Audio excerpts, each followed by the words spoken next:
Hello friends. ఈరోజు ఒక interesting టాపిక్‌తో మీ ముందుకొచ్చాను. ముందుగా మన ఛానల్ అనేది సబ్స్క్రైబ్ చేసుకోండి. Please subscribe, share and comments.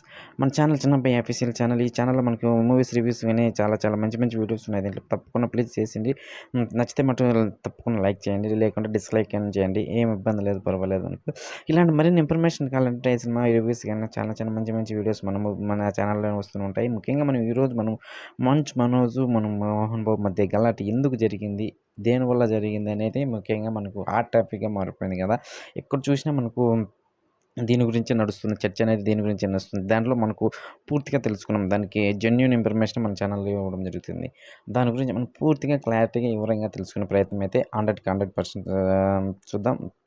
ముఖ్యంగా మంచు మనోజ్ అనేది మనకు ఫస్ట్ మ్యారేజ్ చేసుకున్న తర్వాత ఆ తర్వాత విడాకులయిపోయినాయి. నెక్స్ట్ మ్యారేజ్ విషయానికి వచ్చామంటే మ్యారేజ్ అయిపోయిన వాళ్ళని చేసుకోవడము. ఆ తర్వాత అప్పటి నుండి కూడా మంచు మనోజు, విష్ణు మధ్య గలాట రావడము. ఒక వీడియో కూడా తెగ వైరల్ అయిపోయింది కదా! అదే విధంగా ఆ తర్వాత వచ్చిన ఇప్పుడు మళ్ళీ భేదాలని చెప్పి యాడ చూసిన న్యూస్‌లో నిలవడం అంటే చాలా మంచిది. కొంచెం మనోజ్ ఇప్పటినుంటో మనకు సెకండ్ మ్యారేజ్ చేసుకున్నప్పటికి కూడా వాళ్ళ ఇంట్లో మనకు గలాట్లనేది ఎక్కువగా జరుగుతున్నాయి. ఎందుకు ఈ ఘర్షణ అనేది ఎక్కువగా ఉంది? సెకండ్ మ్యారేజ్ చేసుకున్న తర్వాత మంచు మనోజు ఇంటికి మన విష్ణు వెళ్ళి గలాట చేయడము, ఆ తర్వాత అప్పటి నుండి ఆస్తి గొడవలని చెప్పి ఎక్కువగా రూమర్స్ వస్తున్నాయి గదా! అది మనం ఎంతవరకు నిజమైంది? న్యూస్‌లో మనం విన్నప్పటికి కూడా మనకు మోహన్ బాబే మనకు కొట్టాడని తన అనుచరుడు వినయ్ గూడా దాని మీద మంచు మనోజ్ మీద చేయి చేసుకోవడము, ఇయన్నీ మనం వింటున్నాం గదా! దీంట్లో ఎంతవరకు నిజమో దాని గురించి మనం పూర్తిగా తెలుసుకున్నాం. ముందుగా ఇంతగా మనోజ్ పైన ఘర్షణ దిగడానికి ఆస్తి గొడవలే అంటున్నారు గదా! మొత్తానికి మనకు మోహన్ బాబు రెండో భార్య కొడుకు మనోజు. ఫస్ట్ భార్య కొడుకు విష్ణు ప్లస్ లక్ష్మి కదా! ఇప్పుడు సెకండ్ అప్పటి నుండి కూడా తేడాలేమన్నా ఉన్నాయంటే తేడాలైతే అప్పుడైతే ఏం లేవు.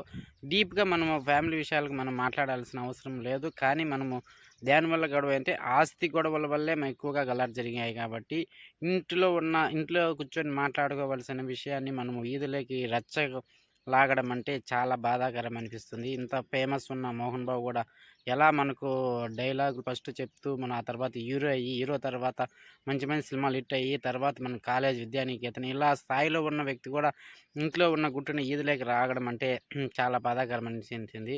విష్ణుకి రావాల్సిన వాటా ఇవ్వలేదని చెప్పి ఇలాంటి గలాట అనేది జరిగిందంటారు. 100% అది నిజమే ఉండొచ్చు. చాలా న్యూస్ ఛానల్‌లో కూడా ఇదే చెప్తున్నారు కదా! అలా మనకు ఏదో రావాల్సింది కూర్చొని మాట్లాడి ఇప్పుడు గాయాలు చేసి మనోజ్ మళ్ళీ పోలీస్ స్టేషన్‌కి వెళ్లి రిపోర్ట్ ఇచ్చి మనకు మెడపైన, కడుపుపైన, కాలుపైన కుంటుకుంటూ ఇలా వస్తుంటే ఎవరైనా చూసేదానికి ఇంట్లోనే కన్న తండ్రి ఇలా చేశారంటే ఎవరికైనా బాధాకరం అనిపిస్తుంది. లాస్ట్‌కి ఇది ఏం జరుగుతుందో ఇలా గాయాలు చేసిన విష్ణు మళ్ళీ పోలీస్ స్టేషన్‌కి కంప్లెయింట్ ఇవ్వడం, మోహన్ బాబు కంప్లెయింట్ ఇవ్వడం లాస్ట్‌కి ఏ విధంగా జరుగుతుందో దాని గురించి పూర్తిగా తెలుసుకునే ప్రయత్నం నెక్స్ట్ వీడియోలో చేద్దాం. ఇలా